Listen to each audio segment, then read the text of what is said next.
ಓಂ ಶಾಂತಿ. ಇಂದು ಕಲ್ಯಾಣಕಾರಿ ಪುರುಷೋತ್ತಮ ಸಂಗಮ ಯುಗವಾಗಿದೆ. ಇದರಲ್ಲಿ ಹಳೆಯ ಪ್ರಪಂಚವು ಪರಿವರ್ತನೆಯಾಗಿ ಹೊಸದಾಗುತ್ತದೆ. ಈ ಯುಗವನ್ನು ನೀವು ಮರೆಯಬಾರದು. ತಂದೆಯು ಚಿಕ್ಕವರು ದೊಡ್ಡವರು ಎಲ್ಲ ಮಕ್ಕಳನ್ನು ತನ್ನ ಸಮಾನರನ್ನಾಗಿ ಮಾಡುವುದಕ್ಕಾಗಿ ಒಂದು ಪ್ರೀತಿಯ ಶಿಕ್ಷಣವನ್ನು ಕೊಡುತ್ತಾರೆ. ಈಗ ತಪ್ಪುಗಳನ್ನು ಮಾಡಬೇಡಿ.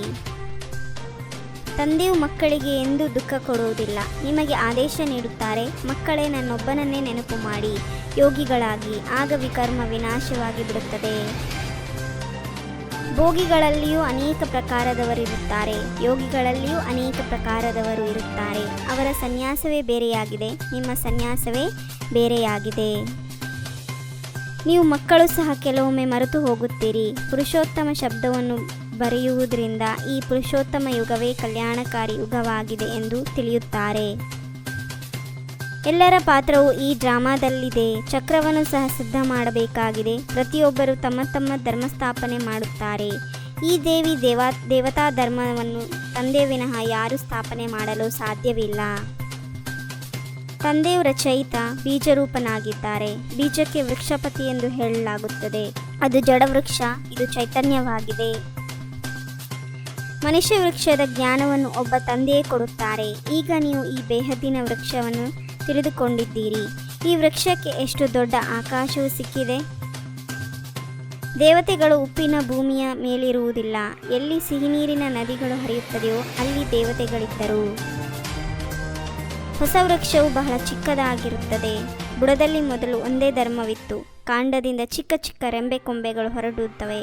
ಈಗಂತೂ ಇಡೀ ವೃಕ್ಷಕ್ಕೆ ಬುಡವೇ ಇಲ್ಲದಂತಾಗಿದೆ. ನೀವು ಬ್ರಾಹ್ಮಣರದು ಚಿಕ್ಕ ಕುಲವಾಗಿದೆ. ಚಿಕ್ಕ ಚಿಕ್ಕ ಮಠಪಂಥಗಳಿರುತ್ತದೆ ಅಲ್ಲವೇ? ಬೇಗ ಬೇಗ ವೃದ್ಧಿಯನ್ನು ಹೊಂದುತ್ತದೆ.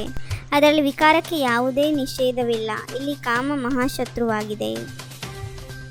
ಭಾರತವು ಸಂಪದ್ಭರಿತವಾದ ಖಂಡವಾಗಿತ್ತು. ಈಗ ಖಾಲಿಯಾಗಿರುವ ಕಾರಣ ಹಿಂದೂಸ್ತಾನ ಎಂಬ ಹೆಸರನ್ನು ಇಟ್ಟುಬಿಟ್ಟಿದ್ದಾರೆ. ಈಗ ದುಃಖದಿಂದ ತುಂಬಿದೆ.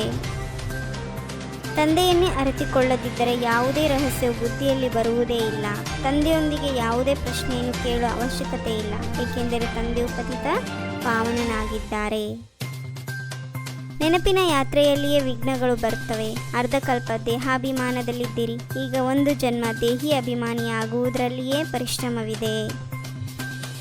ನಿನ್ನೆಯ ದಿನ ಏನು ಜ್ಞಾನವಿರಲಿಲ್ಲ. ಯಾರ ಪೂಜೆ ಮಾಡುತ್ತಿದ್ದೇವೆಯೋ ನಾವೇ ಆ ರೀತಿಯಾಗುತ್ತೇವೆ ಎಂಬುದು ಗೊತ್ತಿರಲಿಲ್ಲ. ಈಗಂತೂ ಆಶ್ಚರ್ಯವೆನಿಸುತ್ತದೆ.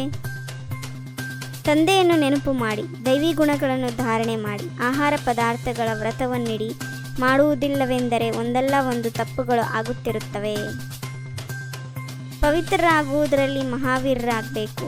ನೆನಪಿನ ಯಾತ್ರೆಯಿಂದ ಒಳಗಿರುವ ಕೊಳಕನ್ನು ತೆಗೆಯಬೇಕು. ತಮ್ಮ ಶಾಂತಿ ಸ್ವಧರ್ಮದಲ್ಲಿ ಸ್ಥಿತರಾಗಬೇಕು. ಅಶಾಂತಿಯನ್ನು ಹರಡಬಾರದು. ತಂದೆಯು ಸರಿಯಾದ ಮಾತುಗಳನ್ನೇ ಹೇಳುತ್ತಾರೆ, ಅದನ್ನೇ ಕೇಳಬೇಕು. ಹಿಯರ್ ನೋ ಎವಿಲ್, ತಪ್ಪು ಮಾತುಗಳನ್ನು ಕೇಳಬಾರದು. ಎಲ್ಲರನ್ನು ಜಾಗೃತಗೊಳಿಸಬೇಕು. ಸ್ವಸ್ಥತೆಯ ಕಾರಣದಿಂದ ಅವರ ಮುಖದಲ್ಲಿ ರೋಗದ ಕಷ್ಟದ ಚಿಹ್ನೆ ಇರುವುದಿಲ್ಲ. ಕರ್ಮಭೋಗದ ವರ್ಣನೆಗೆ ಬದಲಾಗಿ ಕರ್ಮಯೋಗದ ಸ್ಥಿತಿಯ ವರ್ಣನೆಯನ್ನು ಮಾಡುತ್ತಾರೆ. ಆತ್ಮಿಕ ಶಕ್ತಿಯ ಆಧಾರದ ಮೇಲೆ ತನುವಿನ ಶಕ್ತಿಯ ಅನುಭವ ಮಾಡುವಂತಹ ಸದಾ ಸ್ವಸ್ಥ ಭವ. ಹೃದಯದಿಂದ ತನುವಿನಿಂದ ಪರಸ್ಪರದ ಪ್ರೀತಿಯಿಂದ ಸೇವೆಯನ್ನು ಮಾಡುತ್ತೀರೆಂದರೆ ಸಫಲತೆಯು ನಿಶ್ಚಿತವಾಗಿ ಸಿಗುತ್ತದೆ. ಓಂ ಶಾಂತಿ. 21 ಜನ್ಮಕ್ಕಾಗಿ 21 ಪರಮಾತ್ಮನ ಮಹಾವಾಕ್ಯವನ್ನು ಆಲಿಸಿ ತಮ್ಮದೇ ಆದಂಥ ಈ ಚಾನೆಲ್ಗೆ ಲೈಕ್ ಮಾಡಿ, ಶೇರ್ ಮಾಡಿ, ಸಬ್ಸ್ಕ್ರೈಬ್ ಆಗುವುದನ್ನು ಮರೆಯಬೇಡಿ. ಓಂ ಶಾಂತಿ.